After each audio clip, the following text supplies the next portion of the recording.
आज की हमारी चर्चा एक ऐसे इंसान के बारे में है जिनके लिए जवाहरलाल नेहरू ने कहा था कि जब भारत गहरी नींद में था तो उन्होंने ही उससे जगाया। बिल्कुल। और रविंद्रनाथ टैगोर का तो कहना था, अगर आप भारत को जानना चाहते हैं तो विवेकानंद को पढ़िए। उनमें सब कुछ सकारात्मक है, कुछ भी नकारात्मक नहीं। क्या बात है। और हमारे आज के जो स्रोत हैं सद्गुरु श्री नन्ना गारू, वो उन्हें एक अलग ही नजर से देखते हैं। अच्छा, किस तरह से? वो विवेकानंद को एक आध्यात्मिक डॉक्टर कहते हैं। मतलब एक ऐसा डॉक्टर जो हमारे अंदर की बीमारियों का इलाज करने आया था। अंदर की बीमारियां? जैसे डर, कमजोरी, स्वार्थ, इन सब का इलाज करना है। कमाल है। तो आज हमारा मकसद सिर्फ उनकी जीवनी दोहराना नहीं है। नहीं, बिल्कुल नहीं। हम उन घटनाओं और सीखों की गहराई में उतरेंगे जिन्होंने नरेंद्र नाथ नाम के एक जिज्ञासु लड़के को स्वामी विवेकानंद बनाया। हाँ, और ये भी देखेंगे कि उनकी कहानी आज हमारे लिए कितनी मायने रखती है। तो चलिए इस सफर पर निकलते हैं। बिल्कुल, चलिए शुरू करते हैं। तो कहानी की शुरुआत एक बहुत ही दिलचस्प मान्यता से होती है। हाँ, कहा जाता है कि इस सप्तऋषियों में से एक ऋषि ने धरती पर एक खास मिशन में मदद करने के लिए जन्म लेने का वचन दिया था। और वही ऋषि कलकत्ता में नरेंद्र नाथ के रूप में जन्मे। और जिस दिव्य शक्ति की मदद के लिए वो आए थे वो थे श्री रामकृष्ण परमहंस। हाँ, और ये कथा उनके रिश्ते की जो गहराई है उसे दिखाती है कि ये कोई एक जन्म का साथ नहीं था। सही बात है। पर यहाँ ये समझना जरूरी है कि नरेंद्र नाथ शुरू से ही बेहद तर्कवादी थे। हाँ, ब्रह्म समाज का उन पर काफी प्रभाव था। बिल्कुल, जो मूर्ति पूजा और अंधविश्वासों पर सवाल उठाता था, उन्हें सिर्फ किताबी ज्ञान नहीं चाहिए था, उन्हें सच का अनुभव करना था। और इसी खोज में वो उस दौर के बड़े बड़े महात्माओं से एक ऐसा सवाल पूछते थे जो सबको निशब्द कर देता था। हाँ, बिल्कुल। वो सीधे पूछते, क्या आपने भगवान को देखा है?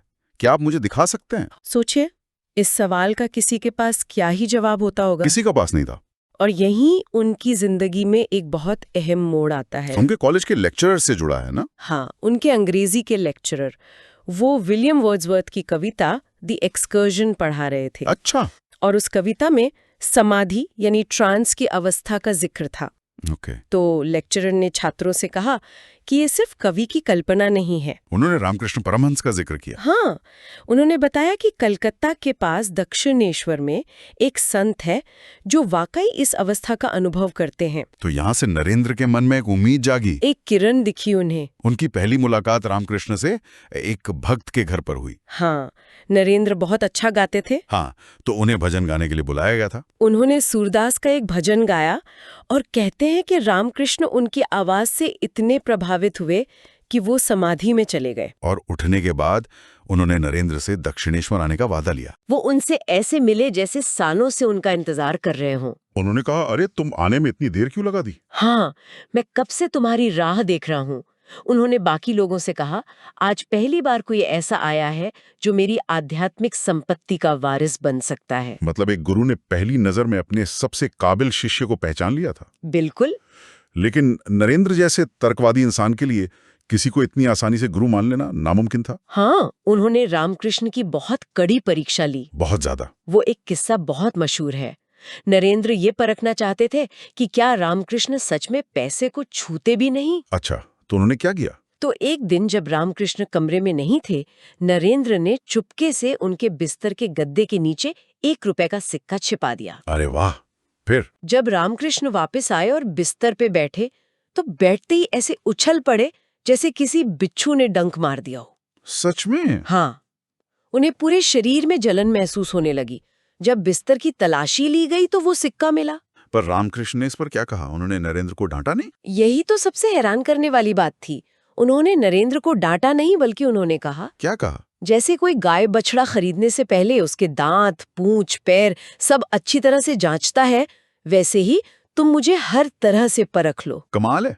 जब पूरी तरह से यकीन हो जाए तभी मुझे स्वीकार करना। मतलब सच्ची आध्यात्मिकता में अंधविश्वास के लिए कोई जगह नहीं है। ये तो आज के दौर के लिए बहुत बड़ी सीख है। बिल्कुल, ये विश्वास और तर्क के बीच एक अद्भुत संतुलन दिखाता है। तो यहाँ से नरेंद्र का असली रूपांतरण शुरू हुआ। हाँ, अब अनुभव की बारी थी। तो वो कौन सा पल था जब तर्क की जगह अनुभव ने ले ली? एक दिन नरेंद्र रामकृष्ण के साथ बैठे थे और उन्होंने कहा कि मुझे भी वो दिव्य अनुभव कराइए। अच्छा, रामकृष्ण ने बस अपना दाहिना पैर नरेंद्र के शरीर से छुआ। सिर्फ छुआ? हाँ, और कहते हैं कि उस स्पर्श के साथ ही नरेंद्र को लगा जैसे पूरा ब्रह्मांड, दीवारें, कमरा, सब कुछ शून्य में विलीन हो रहा है। बाप रे।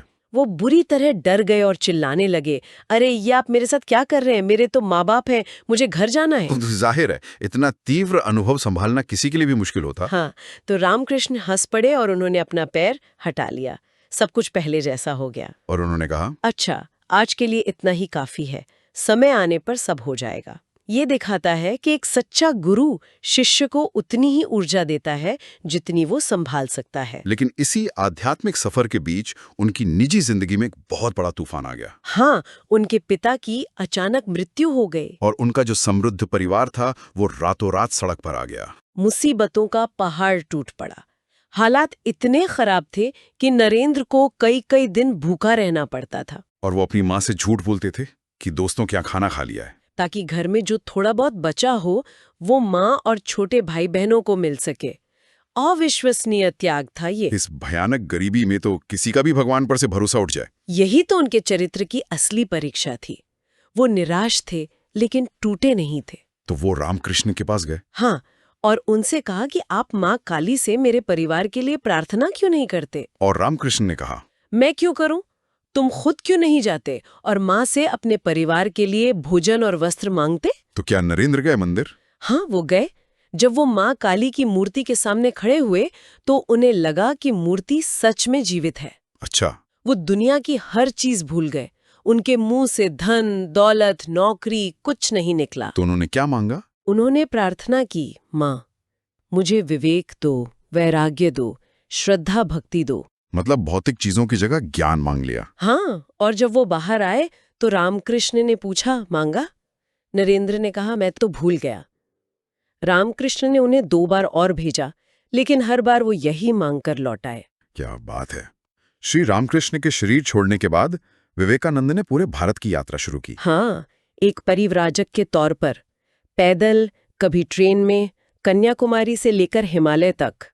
और इस यात्रा ने उन्हें पूरी तरह बदल दिया। बिल्कुल, उन्होंने भारत की असलियत अपनी आंखों से देखी। भयानक गरीबी, जातिवाद, अंधविश्वास, उनका दिल रो पड़ा। उन्होंने कहा था, एक भूखे इंसान को धर्म का उपदेश देना उसका अपमान है। पहले रोटी, फिर धर्म। तो अपने देश के लोगों के लिए इस दर्द ने ही उन्हें शिकागो जाने के लिए प्रेरित किया है ना? बिल्कुल, उन्हें लगा कि दुनिया को भारत का असली आध्यात्मिक संदेश देना जरूरी है। और 1893 में शिकागो की विश्व धर्म संसद उन्हें इसके लिए सबसे बड़ा मंच लगी। वो घटना तो ऐतिहासिक है, पर मैंने सुना है कि मंच पर जाने से पहले वो बहुत घबराए हुए थे। हाँ, बहुत नर्वस थे। जब उनका नाम पुकारा गया तो उनका गला सूख गया। उन्होंने अपनी बारी 2 बार टाल दी। अच्छा। बाकी सब अपने अपने धर्म ग्रंथों से पढ़कर भाषण दे रहे थे और इनके पास तो कोई कागज भी नहीं था। फिर तीसरी बार जब उन्हें बुलाया गया तो उन्होंने माँ सरस्वती को याद किया और मंच पर चले गए। और फिर जो हुआ उसने इतिहास रच दिया। उन्होंने अपनी बात लेडीज एंड जेंटलमैन से शुरू नहीं की। नहीं, उन्होंने वहां मौजूद हजारों लोगों को देखकर दिल से कहा, sisters and brothers of America, America के मेरे बहनों और भाइयों। बस ये एक वाक्य था और पूरा हॉल 2 मिनट तक तालियों की गड़गड़ाहट से गूंजता रहा। उस एक संबोधन ने दिलों को जीत लिया। बिल्कुल। उसके बाद उन्होंने कुएं के मेंढक की अपनी प्रसिद्ध कहानी सुनाई, ये समझाने के लिए कि कैसे हर धर्म खुद को ही सबसे बड़ा समझता है। और उस एक भाषण के बाद वो रातों रात पूरी दुनिया में मशहूर हो गए। हाँ, अखबारों ने उन्हें साइक्लोनिक मॉन्क फ्रॉम इंडिया का नाम दिया, एक चक्रवाती साधु। साइक्लोनिक मॉन्क, क्योंकि वो जहां भी गए अपने साथ विचारों का एक तूफान ले आए। बिल्कुल, एक ऐसा तूफान जिसने पश्चिम की सोच को हिलाकर रख दिया। शिकागो की सफलता के बाद उनके शिक्षाओं का मूल सार क्या था? मतलब वो लोगों को क्या सिखाना चाहते थे? अगर उनकी सारी शिक्षाओं को एक शब्द में समेटना हो तो वो था निर्भयता, बी फियरलेस। वो कहते थे, भगवान में विश्वास करने से पहले खुद पर विश्वास करना सीखो। हाँ, दुनिया में पाप जैसी कोई चीज है तो वो है खुद को कमजोर समझना। उन्होंने ऐसे युवाओं का आह्वान किया जिनकी मांसपेशियां लोहे की और नसें स्टील की हों। और उनका राष्ट्रवाद भी सिर्फ राजनीतिक नहीं था, उसमें गहरी आध्यात्मिकता थी। हाँ, जब अमेरिका में एक दोस्त ने उनसे वहीं बसने को कहा तो उनका जवाब था, भारत की धूल मेरा सर्वोच्च स्वर्ग है। क्या बात है। उनकी एक और शिक्षा जो मुझे बहुत प्रभावित करती है वो है जीव की शिव के रूप में पूजा करो। यानी हर इंसान में भगवान देखो और उसकी सेवा करो। और वो सिर्फ ये कहते नहीं थे, उन्होंने इसे जी कर दिखाया। वो बचपन वाला किस्सा है ना? हाँ, एक बार वो पूजा के लिए भगवान की एक तस्वीर ले जा रहे थे और रास्ते में एक बूढ़ी औरत बेहोश पड़ी मिली।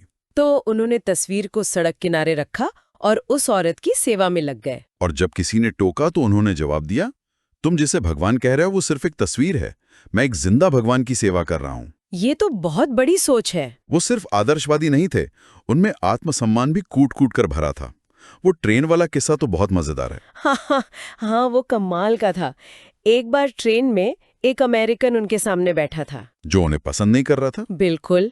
जब विवेकानंद सो गए तो उस अमेरिकन ने उनका कोट उठाकर खिड़की से बाहर फेंक दिया। अच्छा, फिर विवेकानंद ने क्या किया? जब विवेकानंद की आंख खुली तो उन्होंने कोई हंगामा नहीं किया, शांति से उस सोते हुए अमेरिकी के जूते उठाए और खिड़की से बाहर फेंक दिए। क्या बात है। जब वो अमेरिकी जागा और जूते ढूंढने लगा तो विवेकानंद ने बड़ी मासूमियत से कहा, तुम्हारे जूते मेरे कोट को खोजने गए हैं। मतलब बदला भी लिया तो कितनी शांति और चतुराई से। बिल्कुल, जबरदस्त आत्मविश्वास दिखाता ये। विवेकानंद हमेशा कहते थे कि वो 40 साल की उम्र पार नहीं करेंगे। और हुआ भी वही। 4 जुलाई 1902 को सिर्फ 39 साल की उम्र में ध्यान करते हुए उन्होंने महासमाधि ले ली। इतनी कम उम्र में इतना कुछ कर गए। और अपने काम की गहराई को वो खुद समझते थे।